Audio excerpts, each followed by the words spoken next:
Jadi dari dua peristiwa itu, oh memang akal-akal dia sudah di awal-awal dia jadi presiden udah kreatif dia gitu loh. Canggih ya. Apa yang dilakukan Dede ini yang Jawa Barat sebenarnya kayak begini. Ini gaya yang betul. Yang harus apresiasi rakyat. Deddy Mulyadi. Iya. Ada yang bilang itu mirip sama gayanya Jokowi, Bung, waktu Nggak ada. di Jakarta sama di Solo. Aku gigit-gigit. Siapa yang digigit? Nggak ada. Tidak usah keluar energi atau analisa mereka berdua. Itu berproses itu nanti seperti air sama minyak. Nggak cocok maksud Nggak Opung. cocok, iya. Jadi aku bukan gini, aku bukan dengar dari orang lain. Aku langsung dengar dari Prabowo. Aku bukan dengar dari orang lain. Aku langsung dengar dari Jokowi.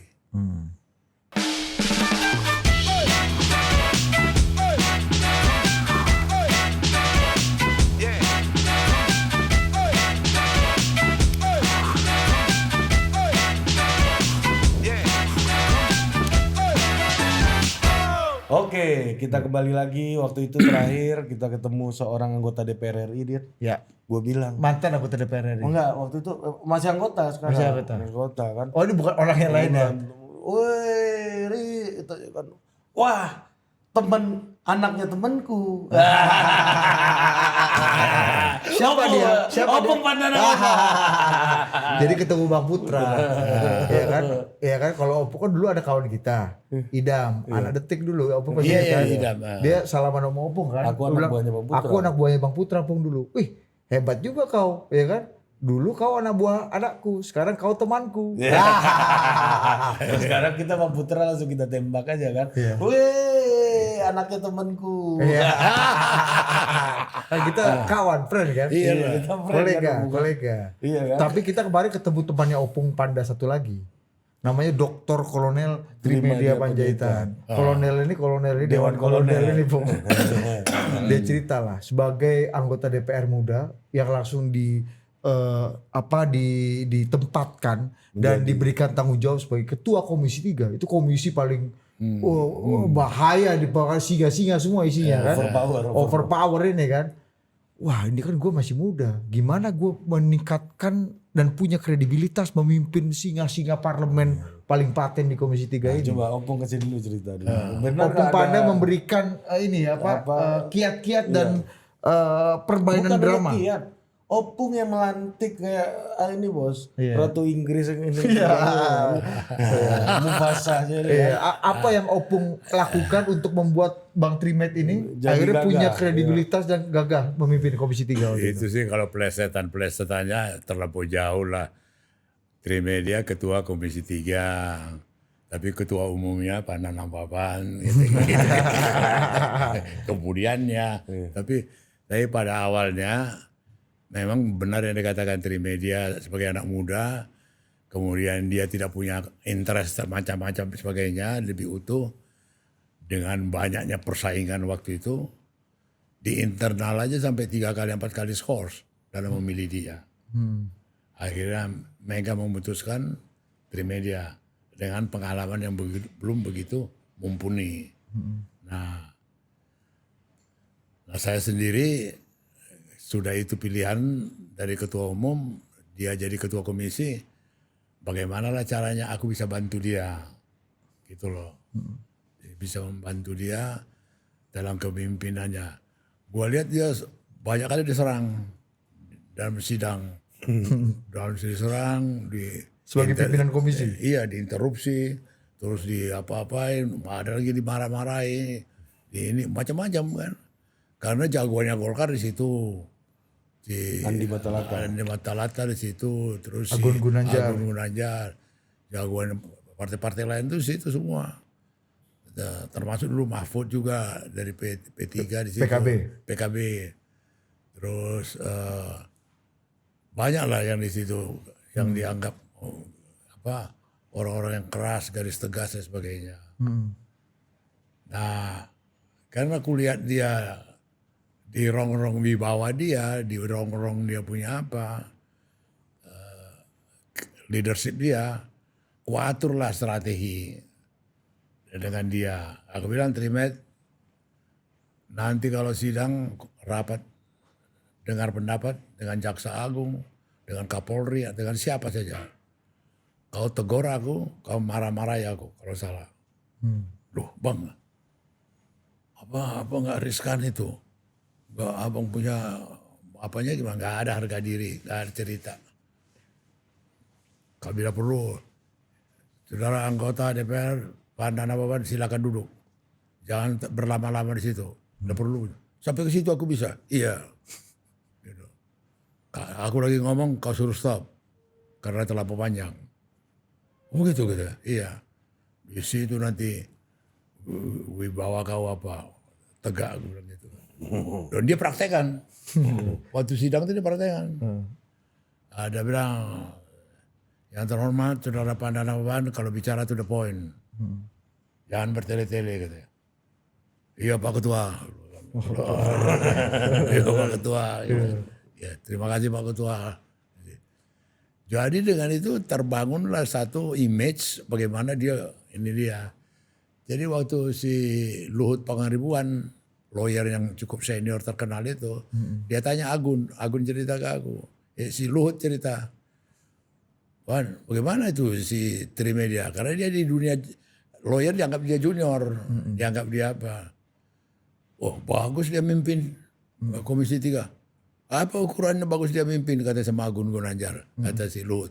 Dia bisa marahi Panda katanya. Si Luhut cerita sama aku. Iya Pan, katanya dia udah berani marah-marahin. Oh, ya udahlah dia kan ketua.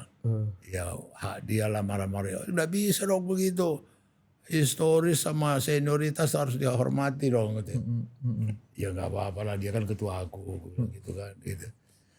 Jadi tersebarlah ini cerita bahwa dia apa bisa kendalikan Panda, bisa atur Panda, bisa ini Panda gitu loh. Jadi apa waktu itu ulah opung di sidang sampai akhirnya ditegur sama Trimedia itu apa ulah dan drama opung ya, apa tuh? misalnya aku tanya siapa dulu Abdul Rahman Saleh yang sebagai apa Jaksa Agung. Dia kan betul-betul amatir. Jaksa Agung. Dia nggak tahu apa. You bayangkan aja dia kunjungan ke daerah, bukannya ke kantor kejaksaan dia di airport itu tempat penerimaan tamu itu di situ rapat. Padahal waktu banyak apa banyak kayak gitu loh. Nah jadi siapa juga begitu dulu, Marzuki, Darusman juga. Malah berkantor di Hotel Atletik. Yang di Century. Waktu itu memang aneh-aneh sampai keluar ucapan di sarang penyamun apa dalam kegalauan keapaan begitu kan tidak terkendali ini anggota Komisi 3. Nah di situ dia tunjukkan wibawanya. Wibawanya siapa? Trimedia. Dan aku manut. Mohon maaf ketua. Ketua gitu. Jadi ada yang nanya aku kan. Ya termasuk si apa Andi Matalata, termasuk Agun dan segala macam. Ya, terus aku bilang, aku kan orang itu tahu aku nggak ada kesarjanaanku. S1 nggak ada kan gini. Gue bilang, ntar lagi gue dapat di 17 Agustus gue bilang, kan 6 bulan lagi. Begitu gue sarjana aku dapat, game ini Trimedia. Aku ganti dia jadi ketua komisi. Ini dari ibu nih. Pan beresin dulu sekolahmu. Dan dia tahu itu. Wah aku akan ganti dia. Itu maka dia ganas ke aku. Alibinya itu. Dan orang percaya. Banyak percaya. Ini kan politisi jagoan. Banyak percaya partipuan opung ini. Ya dia nggak tahu itu tipu. Cerita-cerita lu gua aja. Itu antara lain. Tapi di politik tuh perlu juga gak sih Pung main-main gameplay oh, ini kan? Iya. Misalnya kalau di level Pak Prabowo dengan para menterinya apa supaya Loh saya aja baru sadar di awal-awal baru 3 bulan Jokowi jadi presiden, dia udah udah main apa kalau mau tipu-tipu. Jadi gini, di bulan tanggal 31 Desember Kepala Staf Angkatan Laut 2014 diganti. acara itu adalah acara pelantikan Kasal. Begitu selesai lantik, kemudian kan istri mendampingi salaman. Kan? Ini enggak. Yusuf Kala wakil presiden diajak Jokowi ke kamarnya.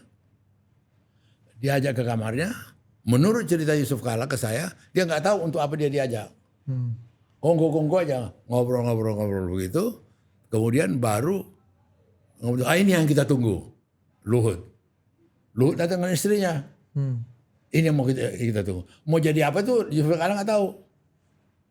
Mau diapain tuh dia nggak tahu. Ayo kita pindah, masuk ke ruangan utama. Di sini jagonya siapa? Pratikno, dia lah yang ngatur skenario itu. Dibacakanlah SK membentuk kepala staf kepresidenan. Dibacakan lagi SK yang kedua mau lantik Luhut jadi kepala staf kepresidenan. Itu. Jadi setelah awal dia aja udah main tipu. Dia tipu-tipu apa gitu. Awal kagum aku. Iya, itu baru 3 bulan. Desember 2014.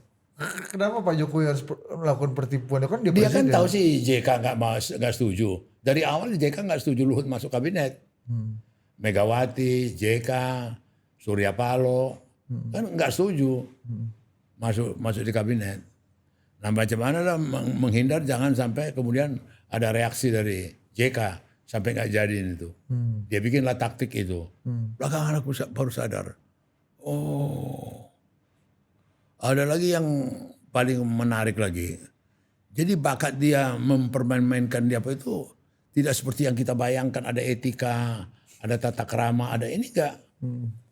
Jadi Menteri Kelautan Astuti. Susi. Dia mau berangkat besok dengan wakil presiden yang membawa beberapa konglomerat, Tommy Winata, terus si anaknya Lim Siliong ini si Antoni Salim, Prayogo Pangestu naik kapal dari Tanjung Priok mau ke arah Banda Neira ke Ambon, ya kan? Berarti ada 1 malam di menteri cerita ke saya, aku nggak mau satu kapal dengan mereka. Apa yang mau dibicarakan? Aku nggak mau gitu loh. Dia telepon lah siapa? Presiden. Pak Presiden, saya nggak mau besok dengan Pak Yusuf Kala mau berjalan ke ini. Saya nggak mau diajak wakil presiden. Terus gimana? Ya pokoknya aku nggak mau ikut. Katanya kan. Saya minta itu supaya dibatalkan. Nah, kata kunci yang dikatakan oleh Jokowi, hubungi Pratikno. Jadi kalau lihat urut-urut ini dengan permain-permain ini memang orang-orang yang memainkan keinginan dan apa dia udah atur. Hubungi Pratikno. Kemudian dihubungilah Pratikno kemudian ngomong ke dia. Ketika udah Menteri Kelautan ini. Penugasannya besok pagi mau ke Singapura atau ke Medan.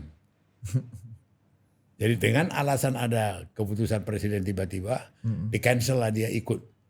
Perjalanan Wapres. Dengan Wapres dengan apa ini. Pengusaha konglomerat itu. Jadi dari 2 peristiwa itu, memang akal-akal dia sudah di awal-awal dia jadi presiden udah kreatif dia gitu. Canggih ya, menyiasati situasi ya, Bung. Iya, canggih. Kalau Pak Prabowo punya bakat begitu nggak, Bung? Opung kan kenal sama Pak Prabowo dari udah lama banget sejak masih aktif tentara. Kalau saya terus terang yang mengikuti tradisi kekuatan Angkatan Darat ini dia apa sih? Tradisi kan. Tradisi dan kemudian satu tata hierarkis yang sangat dihormati. Jadi kalau zaman Presiden Soeharto, ini kan Republik kita ini kan udah 3 kali dipimpin jenderal. Soeharto, terus si SBY, terus Prabowo, ya kan? Ini jenderal-jenderal semua.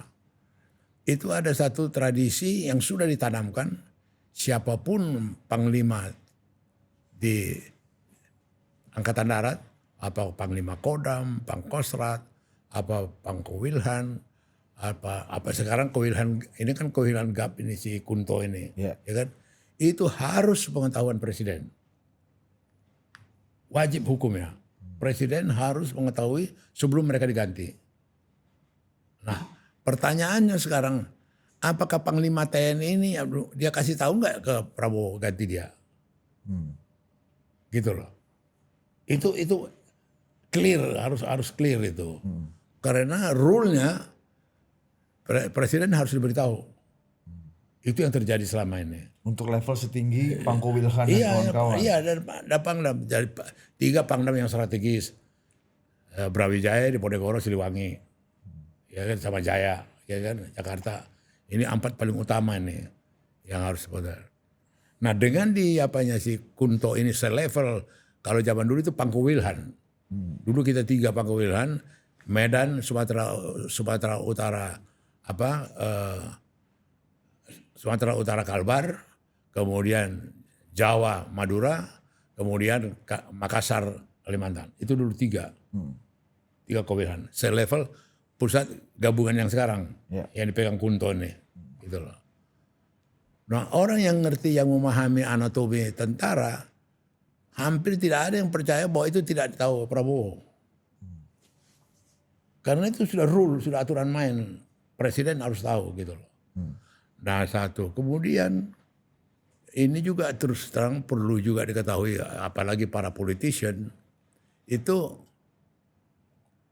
harus menyadari tidak ada peristiwa di Indonesia ini yang berdarah-darah, yang meledakkan mesiu, yang bertempur tanpa terlibat tentara. Darul Islam Kahar Mujakar itu tentara. Daud Breh itu tentara. PRRI Permesta, Sumual, Simbolon segala macam itu tentara. G30S, Untung dan segala macam itu tentara. Tidak ada yang tidak ini gitu loh. Nah, gejolak yang mau terjadi di Indonesia ini juga barometernya di situ. Bagaimana nih keterlibatan tentara ini? Ya. Nah, yang menjadi kekhawatiran terlibat atau tidak terlibat ini sudah nyerempet dengan peristiwa Kunto ini. Berarti ada indisipliner, kemudian ada ketidak terkendali, ada ketidakteraturan, ada apa gitu loh, menimbulkan begitu banyak pertanyaan. Nah, saya cuma mengingatkan terus terang aja, apalagi sekarang senior-senior ini banyak mereka berkumpul, para purnawirawan.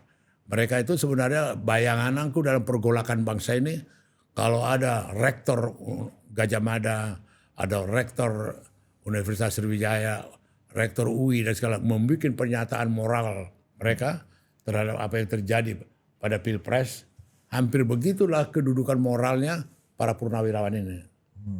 Gitu loh. Ini para purnawirawan ini adalah kekuatan moral yang masih sisa ada dari para senior-senior tentara. Gitu loh. Jadi artinya kalau 8 dia diajarkan resolusi itu, simaklah itu baik-baik. Jangan abaikan itu. Itu early warning.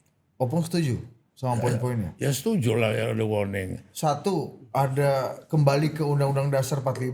Opung adalah salah satu orang yang bekerja di MPR untuk 4 kali amandemen konstitusi. Aku akui itu bahwa ini kan setelah dilihat berkembang, itu juga bukan seperti ayat Al-Quran atau Alkitab, gak bisa diapain gitu loh, terbuka itu Untuk diapain? untuk dikoreksi Untuk diapakan, atau diperbaiki, iya. disempurnakan. Tapi jangan sampai apa kali kan? Iya. Artinya enggak apa juga gitu loh. Iya, apa pula intinya kan? Ya. Jadi kembali lagi ke tadi bahwa saya cuma memberitahukan aja bahwa para purnawirawan ini beda ya. Kalau veteran mereka yang langsung ikut bertempur melawan musuh Republik, melawan Belanda, melawan Jepang segala macam. Barulah label mereka itu setelah pensiun itu veteran. Kalau lain dengan purnawirawan biasa, gitu loh. Lain dengan purnawirawan biasa. Mereka karena usia, karena ini jadi purnawirawan gitu loh. Nah, kalau veteran itu setelah melalui satu pertempuran. Ya. Jadi kebetulan bapak mertuaku dimakamkan di Kalibata, dia veteran, dia ikut bertempur dulu menghadapi Belanda dan segala macam. Bapakku kandung adalah tentara tituler. Dia latar belakang sekolah di Solo, kemudian guru, kemudian dia diangkat oleh Kodam untuk menjadi ketua sekolah, kepala sekolah LPPU, Lembaga Pendidikan Pengetahuan Umum, yang membuat mereka-mereka yang di gerila-gerila ini punya raport SMA, raport SMP untuk jenjang karier ke depan. Karena itulah diberikan pangkat. Waktu itu pangkat bapakku itu 2 bintang timah itu, putih. Tapi kalau dipoto kayak Majen. Kalau dipoto itu. Nah, yang mau saya gambarkan itu tatanan-tatanan yang sudah diletakkan, diatur dan sebagainya itu juga membuat kekuatan tentara kita kuat dalam satu tradisi. Gitu loh. Kenapa saya katakan kuat dalam satu tradisi? Bahwa mereka itu sudah mempunyai etika, sudah punya kebiasaan, sudah punya jenjang apa yang harus dihormati, apa yang harus dihargai dan sebagainya. Jadi saya malah melihat hikmah dari kejadian sama Kunto ini untuk menjadi introspeksi internal. Karena itu tidak biasa. Dan dulu jauh-jauh hari sudah diletakkan dasar-dasarnya itu. Apa itu dasar-dasar? Tidak ada penggantian jenderal yang tanpa sepengetahuan presiden. Tanpa sepengetahuan presiden. Artinya di sini ada, aku nggak mau bilang insubordinasi, tapi ada Pembangkangan. iya chain of command yang dilanggar dong ibaratnya. Iya, betul. Artinya bagaimana melihat Pak Prabowo dengan leadershipnya Pak kuat? Prabowo dibohongin atau Pak Prabowo nggak punya leadership atau apa yang terjadi menurut Prabowo yang bisa menjawab itu. Ya pasti. Kalau itu kan pasti. Tapi pola-pola lah. Kalau normalnya pola-polanya itu penggantian itu apapun ceritanya harus sepengetahuan presiden. Bacaan Opung apa ini? Loh, kalau tidak siapa itu? Ada kekuatan lain di samping dia. Nah, kita nggak mau seuzon, nggak mau juga berprasangka buruk segala macam. Tapi ada nggak itu yang kekuatan begituan? Kalau ada, cepat-cepat introspeksi, cepat-cepat perbaiki. Tapi presiden kemarin di pidatonya bilang saya bukan presiden boneka, gitu. Apa ya? Saya bukan presiden boneka, artinya tidak ada kekuatan lain di luar dirinya yang lebih kuat dan mempengaruhi dirinya untuk, apalagi untuk isu ketentaraan yang benar-benar Pak Prabowo Pak Prabowo ini passionate banget Opung, jadi agak nggak mungkin tuh. Bagus lah kalau itu nggak mungkin. Tapi ternyata kan dia dicopot, direhabiliter. Cerita apa itu? Itu cerita apa gitu loh? Cerita apa? Tolong diceritakan itu. Kunto dicopot, kemudian Kunto diangkat hanya dalam berapa hari lagi. itu bukannya kan nggak jadi mutasinya. Iya, tapi maksudnya hal ini terjadi, something wrong, something happen. Menurut Opung itu peristiwa yang biasa aja, dalam mutasi biasa nggak jadi, atau ada Something happen, what is happening? Ya itu yang dia bisa jawab. Opung kan udah ngerti dunia pertentaraan nih, kalau ada hal-hal kayak gini apa. Ya, aneh-aneh. Zaman Pak Harto mungkin nggak Opung terjadi begini? Mana? Zaman Pak Harto mungkin nggak terjadi begini. SBY, zaman Bu Mega. Jadi yang strong Panglima waktu itu yang kuatnya apa? Itu Jenderal Yusuf, dia aja punya taktik. Jadi gini, dia udah bikin peraturan tidak boleh seorang jenderal siapapun dia, panglima manapun, tidak boleh ketemu Pak Harto tanpa dia tahu. Tidak boleh nyelonong-nyelonong ke Cendana tanpa dia tahu. Itu ditindak. Ketahuanlah Panglima Kodam 5 Jaya, Norman Sasono, ketemu Pak Harto di Cendana tanpa sepengetahuan dia. Begitu diinformasikan itu nggak ada lagi, diperiksa dulu Norman Sasono, langsung dicopot. Nah waktu dicopot itu, saya waktu itu di kamarnya si Komandan Skogar, Edi Nalarpaya. Edi Nalarpaya.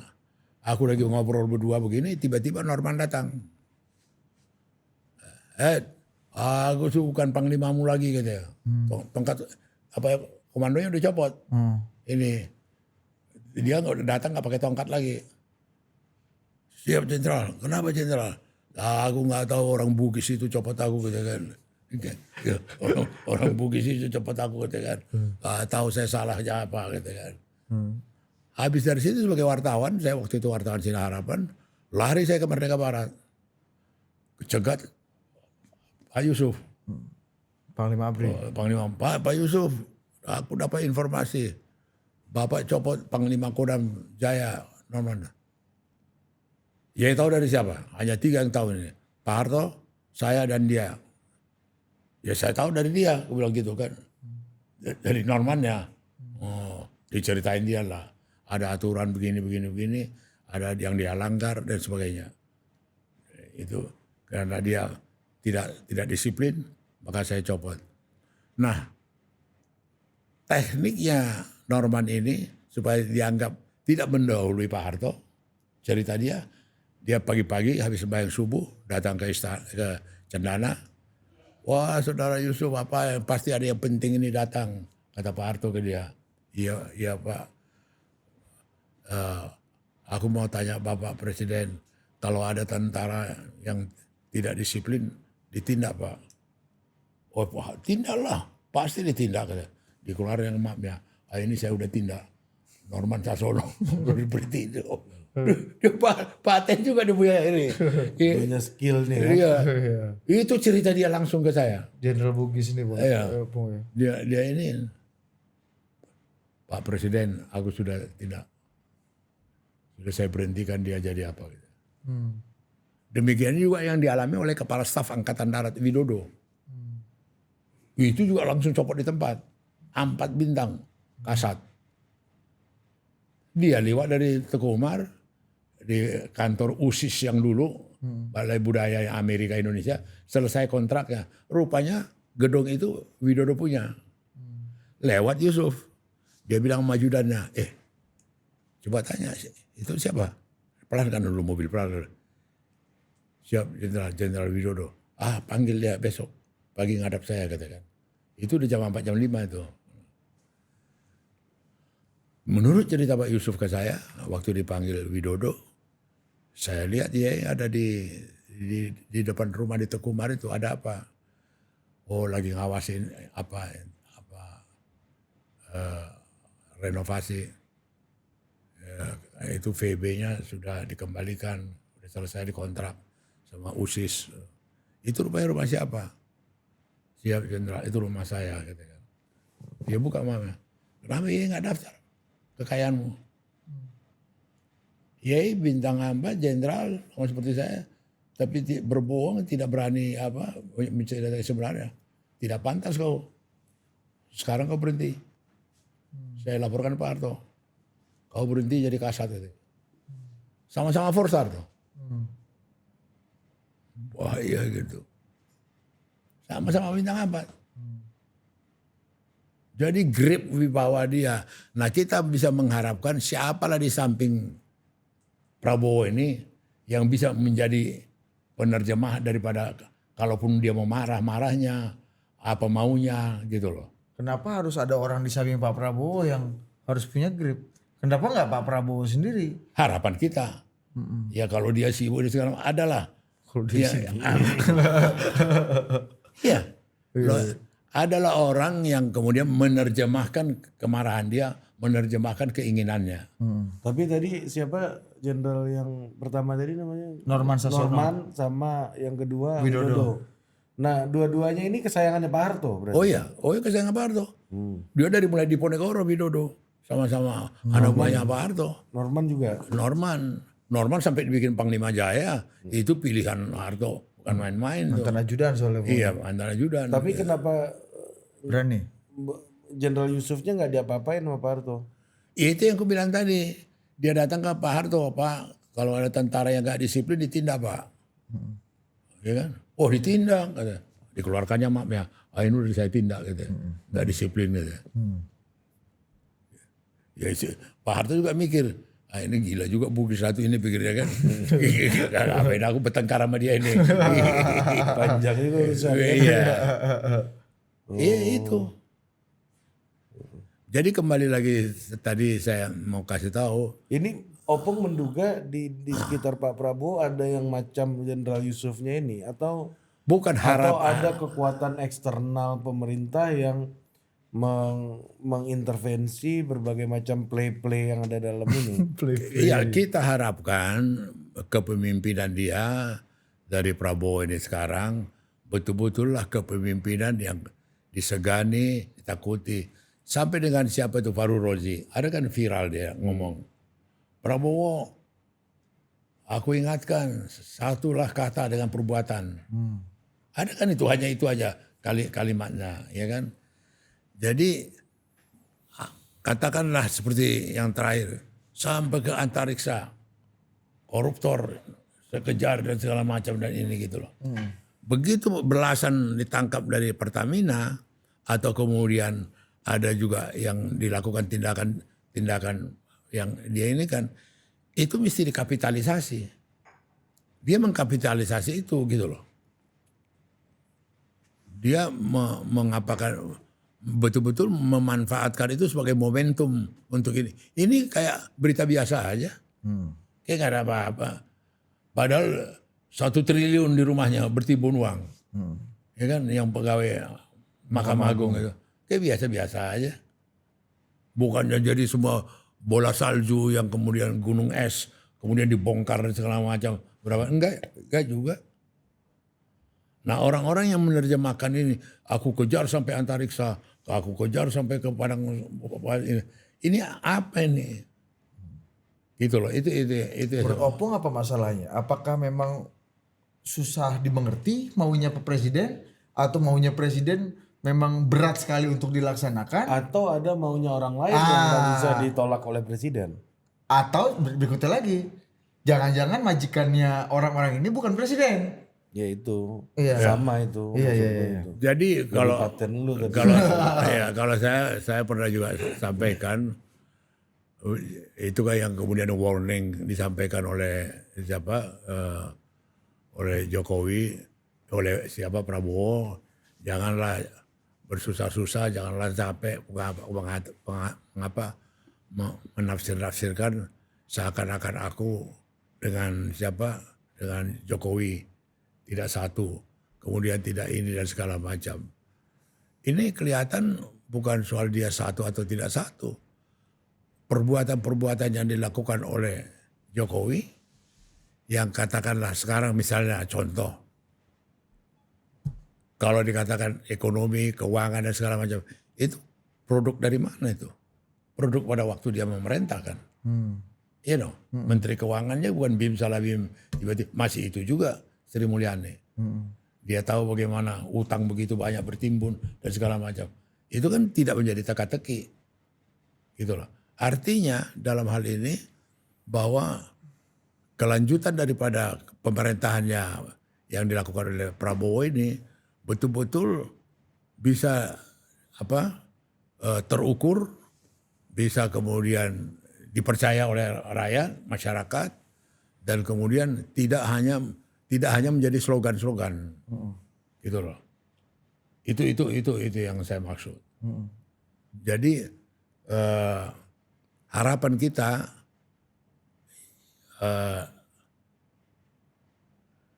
ambil contoh briefingnya Prabowo di depan seluruh pimpinan Polri sama tentara, yang sampai dia cerita kalau ada bintang di tanggung jawab lebih besar dan segala macam. Dia kan ngomong itu. Ya kan ada bintang ini. Nah, pemahamannya dioperasionalkan itu gimana? Ya kan? Dioperasionalkan adalah satu tim khusus yang bekerja merapikan Polda Metro, merapikan Polda Jabar, merapikan kejaksaan, institusi-institusi yang ada dalam pemberantasan korupsi. Mereka bekerja silent, konkret, dan menjadi takuti. Jadi apa yang terjadi 10 tahun waktu Jokowi dan kemudian nanti ini juga akan mencapai begitu juga. Yang sederhana lah. hampir nggak pernah kita dengar ada jaksa tinggi yang hebat, Kapolda yang hebat. Dulu pun hakim pengadilan dengar Artijo aja. Baru lupa ini ya jaksa ya. Jaksa adalah yang kita dengar kemudian, wah, jaksa tinggi di Sulawesi Selatan itu bukan main. Apa yang dilakukan Dede ini, yang Jawa Barat, sebenarnya kayak begini. Ini gaya yang betul, yang harus apresiasi rakyat. Deddy Mulyadi. Iya, yang mau langsung bertindak, langsung ambil keputusan, langsung solusi, langsung ini. Itu pas gaya Ali Sadikin waktu dia jadi gubernur. Pak Tompo waktu wali kota Makassar. Kayak gini gayanya. Ada yang bilang itu mirip sama gayanya Jokowi, Bung, waktu Nggak ada. di Jakarta sama di Solo. Aku gigit. Siapa yang digigit? Nggak ada. Aku gigit, dia bilang. Aku ini. Hampir nggak ada. Kalau untuk retorika sempat paten. Aku sudah sabar. Aku sudah aku sudah ini katanya. Itu maka bilang tadi. Yang dia ikrarkan dulu revolusi mental. Apa itu outputnya? Kok masih beralasan Pertamina itu korupsi? Masih ada ini yang Mahkamah Agung, masih ada hakim yang ditangkapin, masih ada ini gitu loh. Jadi menurut Opung sekarang ini pengaruh Jokowi di keliling Prabowo ini masih kuat banget. Kuat untuk yang tidak positif, gitu loh. Artinya kalau kuat dalam arti kata ada terukur, ada perbaikan, ada kemudian ketakutan. Kalau melakukan hal-hal Jadi yang... nggak benar dong Prabowo ngomong dia bukan presiden boneka Jokowi itu. Apa? Ya. Kalau pendapatku, dengan apa yang saya bergaul dengan Jokowi, dan juga pernah tidak terlalu begitu dekatlah dengan Prabowo, itu tidak usah keluar energi atau analisa mereka berdua. Itu berproses itu nanti seperti air sama minyak. Nggak cocok maksud Nggak Opung. cocok, iya nggak akan cocok. Kenapa, Bu? Karakternya, gayanya, pembawaannya, sikapnya, dan apanya nggak bisa diinikan, nggak bisa kemudian apakah jadi match begitu. Dulu kalau aku ya kalau Pengalaman Opung gimana? Apa hal yang paling basic lah yang menurut Opung orang ini nggak cocok sebenarnya? ini aja paling sederhana dan sudah berulang-ulang saya katakan. Waktu aku tanya Prabowo bagaimana dengan markup di Kemenhan yang 100-200%. Tahu Prabowo cerita ke saya, aduh Mas Panda, Bang, dia manggil abang, Bang Panda, bukan 100-200%, 200-300%. Yang dia temui markup itu. Oke? Udah lapor kepada presiden, saya bilang, sudah.